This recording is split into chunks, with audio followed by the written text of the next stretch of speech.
Telangana high court దగ్గర ఉద్రిక్తత తలెత్తింది.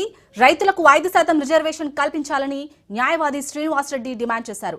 కాంగ్రెస్ సీనియర్ నేత విహెచ్ మాట్లాడుతుండగా నినాదాలు చేశారు. జై బీసీ అంటూ నినాదాలు చేశారు. బీసీ సంఘం నేతలు గొడవ పెద్దదవడంతో ఇరు వర్గాలను పోలీసులు పక్కకు పంపించారు.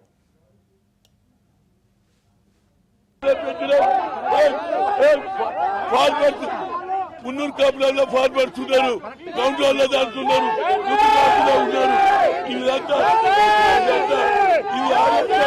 ఫార్మర్స్ కు హలో లాయర్ గారు హలో 1 minute లాయర్ గారు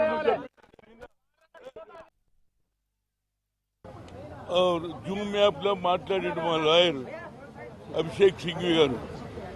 కొంత వాదన అయిన తర్వాత 12:30కు మళ్ళీ పోస్టింగ్ చేశారు.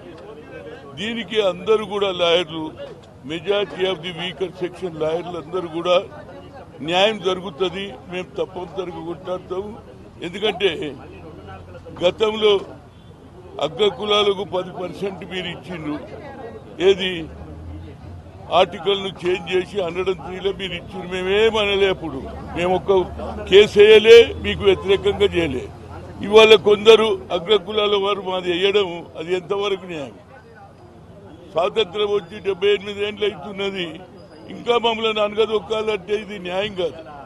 ఇవాళ ఒక మంచో చెడ్డనో ఒక నాయకుడు దేశానికి రాహుల్ గాంధీ కన్యాకుమారి నుంచి కశ్మీర్ వరకు నడిచిన తర్వాత ఆయనకు ఒక ఆలోచన వచ్చింది. ఎస్సీలో పేదవాళ్ళు ఉన్నారు, వారి గురించే నాకు తెలుసు, కానీ బీసీల గురించి నాకు తెలియదు అన్నాడు. నేను తప్పనిసరిగా we come to the power, we'll conduct caste wise census, జిత్నా హిస్సేదారి ఉత్తి భాగీదారి అన్న తర్వాత, అంతేకాదు ఎక్స్రే అన్నాడు. ప్రతి వాడు కింది స్థాయిలో ఏ విధంగా తన జీవనం గడుపుతుందని తెలుసుకున్నాడు.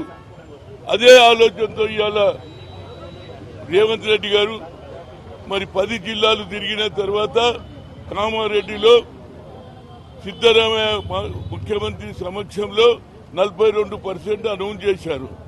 దానికి ఏది కుల సర్వే అయింది, 150 కోట్లు పెట్టినాం, అందరి సర్వే అయింది. అయినాక కూడా అసెంబ్లీలో బిల్లు పెడితే అందరు కూడా పాస్ చేశారు. అది బీజేపీ చేశారు, సిపిఐ చేశారు, బీజేపీ. ఇప్పుడు బయటకు వచ్చిన తర్వాత వాళ్ళలో మార్పు వచ్చింది. ఎందుకు వచ్చిందో నాకు తెలియదు.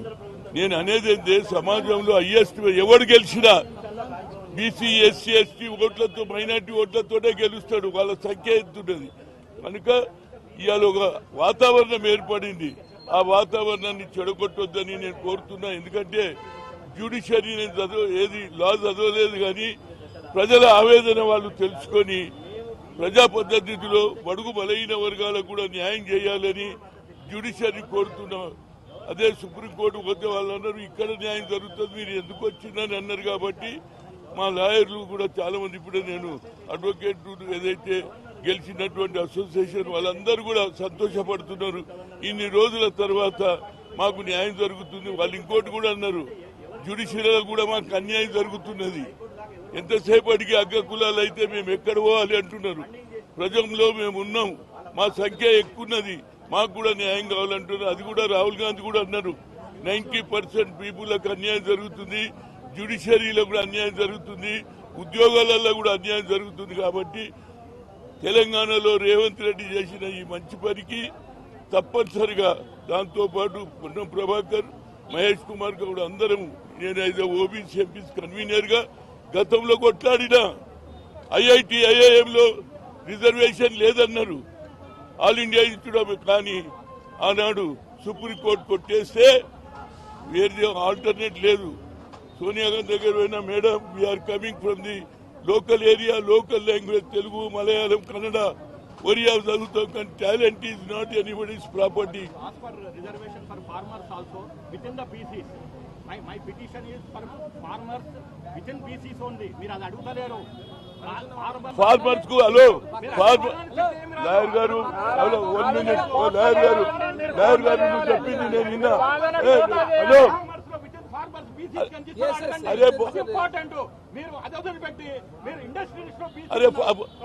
అరే మున్నూరు కాపులలో ఇక్కడ గౌండ్లలో ఫార్మర్స్ ఉన్నారు, మున్నూరు కాపులా ఉన్నారు, వాళ్ళందరూ అట్లా వస్తారు. కొత్తగా పెట్టిన ఫార్మర్స్ మున్నూరు కాపులలో ఫార్మర్స్ ఉన్నారు, కౌంటర్లో దాటుతున్నారు, ఉన్నారు. ఇదంతా ఇది